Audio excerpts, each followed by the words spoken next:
Hello po mga ka-BH, napakarami pa rin po ang nagrereklamo at nagme-message sa amin. Paano daw mag-rehisto sa Yakap Clinic? Paano makakuha ng Yakap Gamot? Meron po tayong 3 subok na ng mga Yakap Clinics na hindi po ako mapapaya sa inyo. Yan po ay ang Lifesaver, Mazel Diagnostics, at ang Med Club na matatagpuan po sa Vertis North. Pero pagdating sa Yakap Gamot, isa lang po ang partner namin at yan po ang Medical Depot dahil yan po ang first accredited ng PhilHealth. Narito po ang mga instructions kung paano po kayo makapag-register sa inyong Yakap Clinic at kung paano makakuha ng Yakap Gamot. Paano nga ba kumuha ng libreng gamot taon-taon mula sa PhilHealth na may halagang 20,000 pesos? Step 1. Dapat ay PhilHealth member ka. Kung ikaw ay hindi pa registered member ng PhilHealth, maaaring mag-register sa inyong pinakamalapit na PhilHealth Local Health Insurance Office o di kaya ay mag-register online gamit ang link na ito. Step 2. Ikaw ba ay rehistrado na sa Yakap Clinic?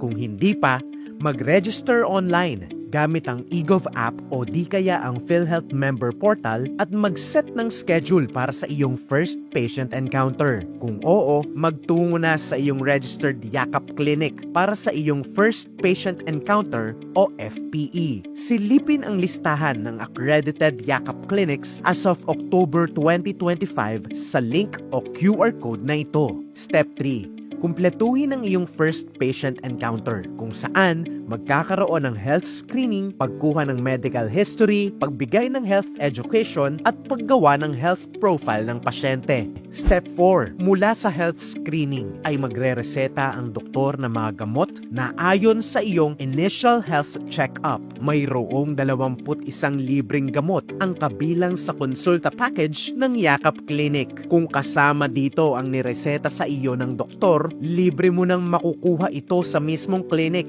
Samantala, kung mayroong nireseta ang doktor na hindi kasama sa 21 libreng gamot ng Yakap Clinic, ay maaari mo namang i-avail ang gamot sa accredited na butika o gamot provider, kung saan mayroong karagdagang 54 na libreng gamot. Narito naman ang listahan ng 54 na libreng gamot. Sa kabuuan, mayroong 75 medicines ang maaaring i-avail mula sa programang ito. Paalala, upang makapag-avail ng libreng gamot sa accredited na butika, kailangan ng pasyente ng gamot availment slip mula sa Yakap Clinic na mayroong QR codes at MPC codes. Ito ang magsisilbing reseta ng pasyente para ma-avail ang libreng gamot sa butika. Step 5. Magtungo sa butika. Ang bawat accredited na butika ay mayroong karatula sa labas at loob bilang patunay na sila ay gamot provider. Maaari nyo rin pong isend sa bagong henerasyon party list ang resetang ibinigay ng doktor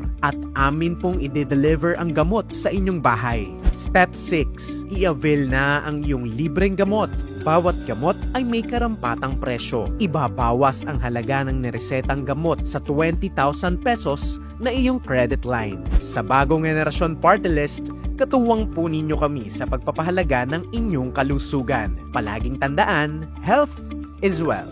Pinakamahalaga, pumunta kayo sa Yakap Clinic kung saan po kayo nagparehisto. Kapag hindi po marunong mag-prescribe ang inyong Yakap Clinic doctor, naku, baka panahon na para humanap ng ibang Yakap Clinic.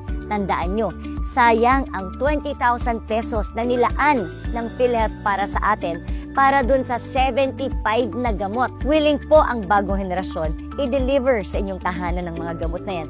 Kaya kung meron kayong official prescription galing sa inyong Yakap Clinic, padala niyo po sa amin para makarating ang PhilHealth Yakap Gamot sa inyong tahanan. Pwede niyo rin po kaming abangan sa ating mga iba't ibang barangays. Kung gusto niyo makipag-partner sa bagong henerasyon, tawag lang po kayo sa amin at ibababa namin ang medical mission sa inyong lugar kasama ng ating mga Yakap providers at ng Yakap Gamot. Sana po lagi kayong malusog, be healthy, be happy!